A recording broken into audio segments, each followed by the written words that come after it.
Andryusha, the forgotten beast of World War II that outshone its legendary sister. Chapter 1: The Birth of Rocket Power. Picture this: the Soviet Union in the 1930s, a nation rebuilding from years of turmoil. Factories are humming, scientists are burning the midnight oil, and the world's on the brink of chaos. The Soviets weren't just dreaming of tanks or planes, they were obsessed with rockets. Now, rockets weren't new. Way back in ancient China, people were messing around with gunpowder-fueled missiles. But by the 20th century, science had leveled up. Physics, chemistry, and engineering were unlocking possibilities that made military minds drool. In the USSR, rocket research was a top priority. Sure, some folks were already eyeing the stars. Hello, future space program. But in the 30s, the focus was on building weapons that could dominate the battlefield.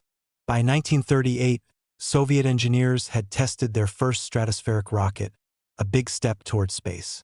But down on the ground, they were cooking up something else: rocket artillery that could rain destruction on enemies. The idea was simple but revolutionary: launch a bunch of explosive rockets at once to overwhelm the enemy. Enter the BM-13, later nicknamed the Katyusha, the world's first mass-produced multiple rocket launcher, MRL. In early 1941, just before Hitler's invasion, Soviet engineers at Moscow's WWII Research Institute No. 3 rolled out the first 6 experimental BM-13s. These babies got their baptism by fire on July 14, 1941, near Orsha, under Captain Ivan Flerov's command. Picture this: a battery of BM-13s unleashing 128 rockets in a matter of seconds, turning a Nazi troop concentration into a smoking ruin. German prisoners later admitted they'd never seen anything like it. It was like the sky was falling. 2 salvos from the Katyusha did more damage than entire artillery divisions could in the same time. The Soviet High Command was sold. By the end of 1941, every Soviet army had 5 to 10 BM-13 divisions, each with 8 launchers capable of firing 128 rockets per salvo. By war's end, the USSR churned out 6,844 of these game-changers. But here's the kicker: as awesome as the Katyusha was, it was just the beginning. The Soviets were already dreaming bigger, and that's where Andryusha comes in. Why did they need a new rocket launcher when the Katyusha was already a legend? Stick with me and you'll find out. Chapter 2: From Katyusha to Andryusha, the Evolution of Destruction. The Katyusha was a rock star, no doubt. Its screaming rockets and devastating barrages made it a psychological and tactical nightmare for the Germans. But war doesn't let you rest on your laurels. The Nazis weren't sitting still. They had their own rocket artillery, the Nebelwerfer 41, firing 280mm and 320mm rockets designed to smash fortifications. These German launchers were clever.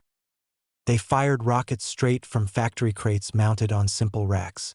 It was cheap, effective, and brutal. Soviet engineers, never ones to be outdone, studied captured German gear and thought, "We can do better."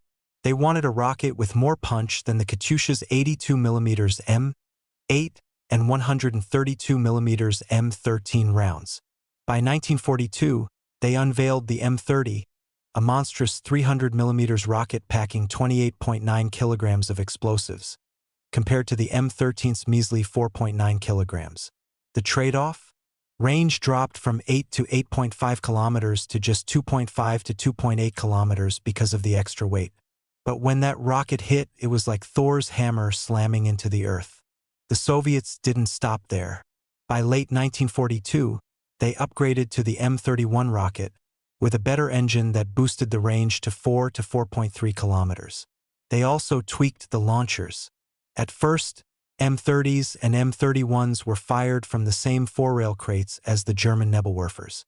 Then they upped it to 6 rails, and soon after, they doubled down to 12 rails per launcher. By spring 1944, the ultimate version was ready. The BM-31-12, nicknamed Andryusha by Soviet troops, a nod to its big brother vibe next to the Katyusha. Chapter 3: Andryusha's Grand Entrance. Fast forward to July 1944, near the village of Naluchi. A division of Andryusha's rolls into position. With 12 rails per launcher, each firing a 300mm rocket, a single salvo sends 144 suitcases, as Soviet soldiers called these massive rockets, screaming toward the enemy. The impact, cataclysmic. The Nazis, already rattled by Katyushas, had no idea what hit them. One salvo could obliterate entire defensive lines, turning bunkers into rubble and troops into panic mode. Andryusha's debut was a smashing success, and it quickly became a favorite among Soviet commanders. By the war's end, the USSR had built at least 1,807 of these beasts, a testament to their battlefield impact. So why isn't Andryusha a household name like Katyusha? Maybe because Katyusha got there first, stealing the spotlight with songs, poems, and propaganda. Andryusha, like a quiet sibling, did the heavy lifting without the fame. But make no mistake, its 12 rockets, each carrying nearly 30 kilograms of explosives, could reshape a battlefield in seconds. This was a weapon that didn't just fight wars. It rewrote the rules. Chapter 4: The Economics of War, Building the Rocket Revolution. Let's zoom out and talk dollars and cents, or rather, rubles and resources. The Soviet Union during World War II was an industrial juggernaut. According to historical data, by 1943, the USSR was outproducing Germany in tanks, planes, and artillery, even after losing huge chunks of territory early in the war. Producing Katyushas and Andryushas wasn't just about engineering, it was a logistical miracle. Factories in the Ural Mountains and beyond ran 24/7, with women and teenagers stepping up to replace men fighting at the front. Here's a wild stat. A single BM-13 Katyusha cost about 100,000 rubles in pre-war money, roughly equivalent to $20,000 in 1940s US dollars, using historical exchange rates and inflation adjustments. For comparison, a T-34 tank cost around 270,000 rubles, or about $54,000. The Andryusha, with its bigger rockets and more complex launchers, likely cost 120,000 to 150,000 rubles per unit, $24,000 to $30,000. These were big investments for a nation stretched thin, but they paid off. One Andryusha salvo could wipe out a company of enemy troops or demolish a fortified position, saving countless Soviet lives and speeding up offensives. The economic impact went beyond the factory floor. The USSR's ability to mass-produce these systems relied on a tightly controlled war economy. Resources like steel, explosives, and fuel were rationed, and every factory worker was a hero in their own right. Web sources, like articles from the National World War II Museum, highlight how Soviet industrial output was a key factor in turning the tide against Germany. Andryusha and Katyusha were more than weapons. They were symbols of a nation's resilience. Chapter 5: Andryusha's Legacy. More than just a weapon. Andryusha wasn't just a machine.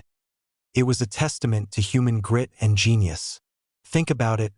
Soviet engineers, working under constant threat of air raids, designed a weapon that could outmatch anything the enemy had. Soldiers, knee-deep in mud and snow, loaded those heavy rockets by hand, knowing their work could turn the tide of a battle.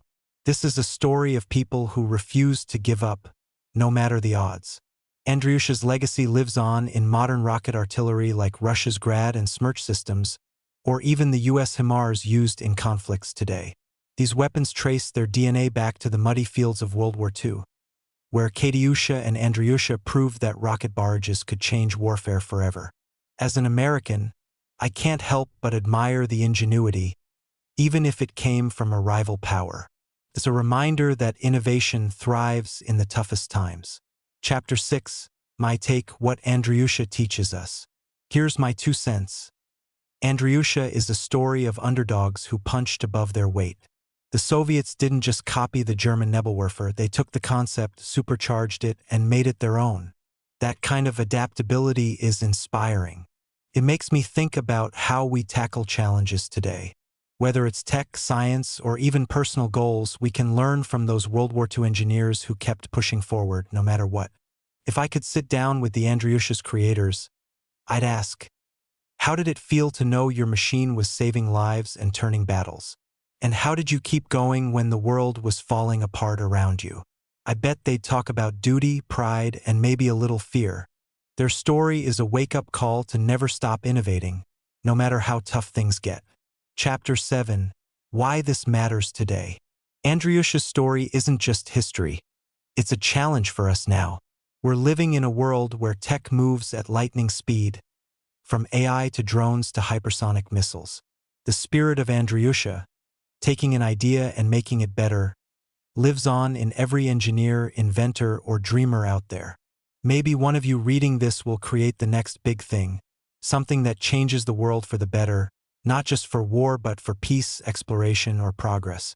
So, what do you think? Subscribe to the channel to catch more epic stories like this. Drop a comment below. Had you heard of Andryusha before? What World War II stories fire you up? Let's keep the conversation going. Yo, that was the wild tale of Andryusha, the unsung hero of World War II that deserves its moment in the sun. If you love this deep dive, smash that subscribe button and share your thoughts in the comments. What's next? More untold stories of history's game changers are coming your way, so don't miss out. Let's keep exploring the past together.